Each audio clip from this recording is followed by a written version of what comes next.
Besama Ab world and Mefeskadus Adawamla, Amen. Besama Ab world and Mefeskadus Adawamla, Amen.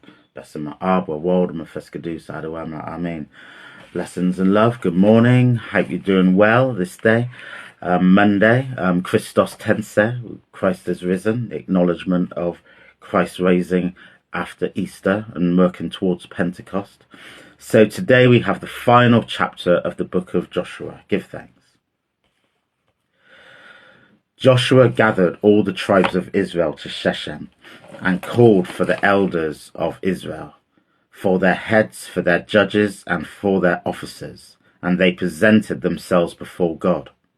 Joshua said to all the people, Yahweh, the God of Israel, says, your fathers lived of old time before beyond the river, even Terah, the father of Abraham, the father of Nahor.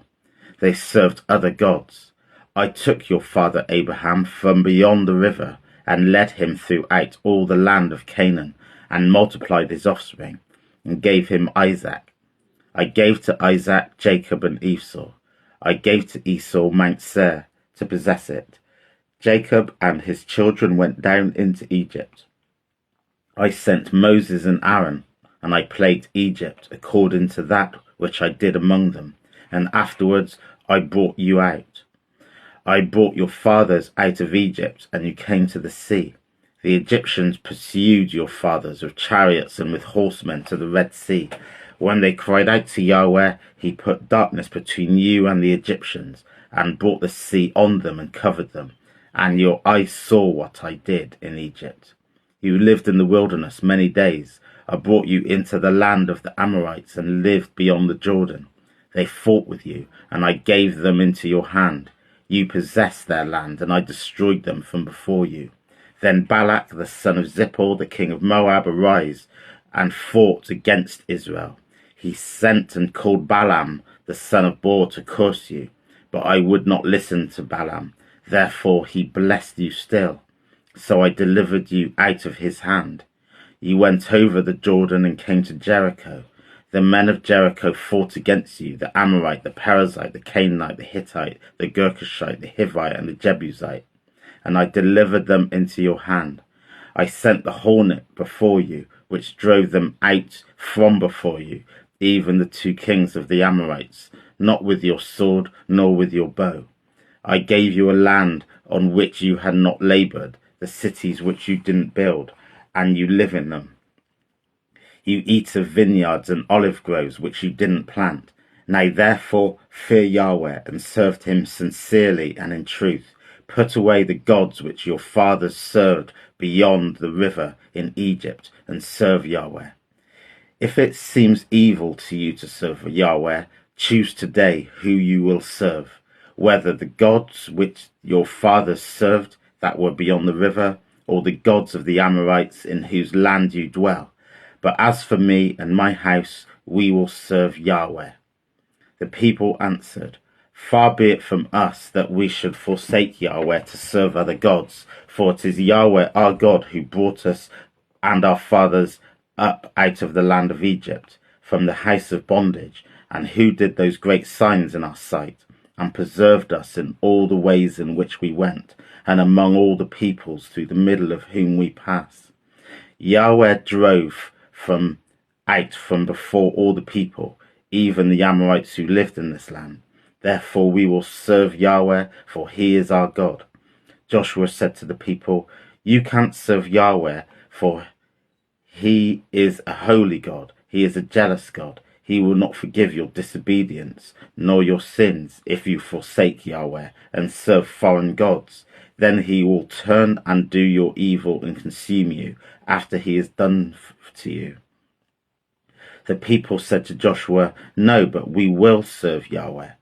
Joshua said to the people, you are witnesses against yourselves that you have chosen Yahweh yourselves to serve him. They said, we are witnesses.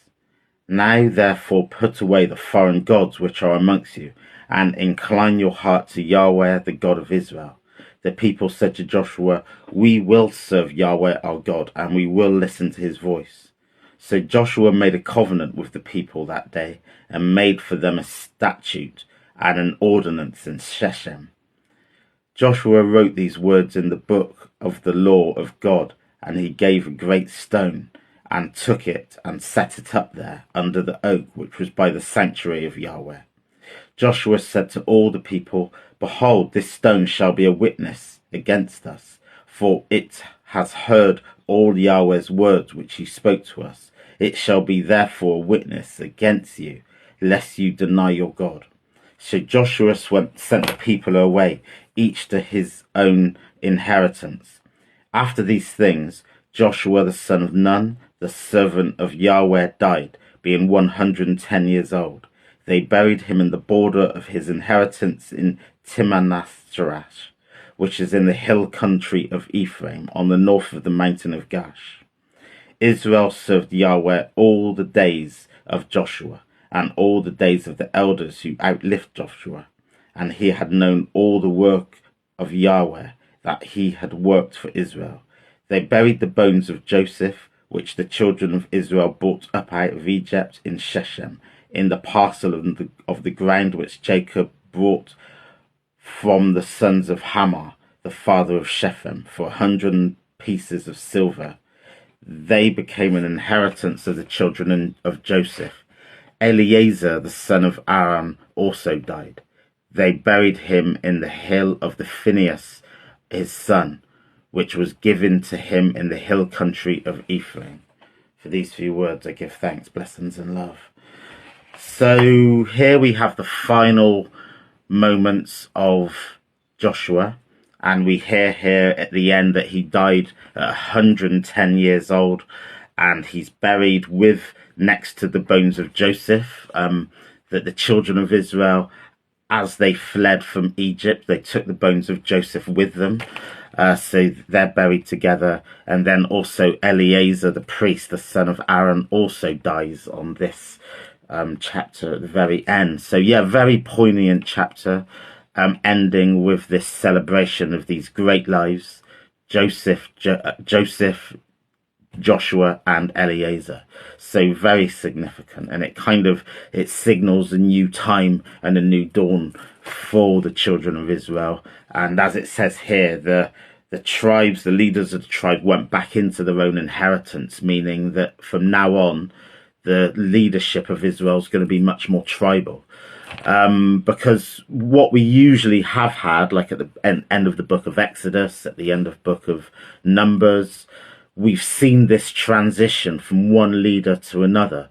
You know, we saw that with Moses as he passed the baton on to Joshua, and we've seen it before, but we don't see it now. We don't see this passing on the baton. So the baton is now being dwelt with and dispersed within the 12 tribes themselves, and they're going to be forming their elements of leadership, which we're going to see how that plays out in the book of Judges.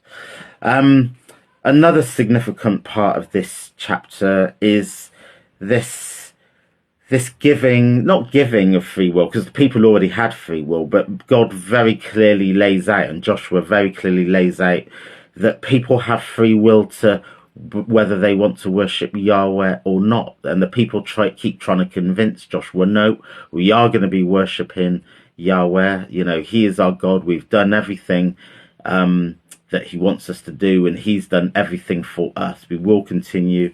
And Joshua says, you know, be careful, because you are witnesses unto yourselves. And as we heard before, when people make vows, it's better to not make any vow at all than make a vow to God and break that vow.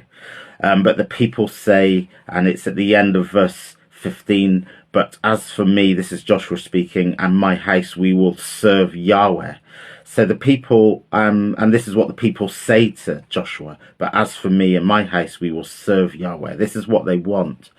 But we keep seeing time and time again that gets unstuck, and different people have different ideas. But Yahweh and Joshua say, you've got the free choice today. You serve Yahweh or serve God, you know. So it's back to faith again.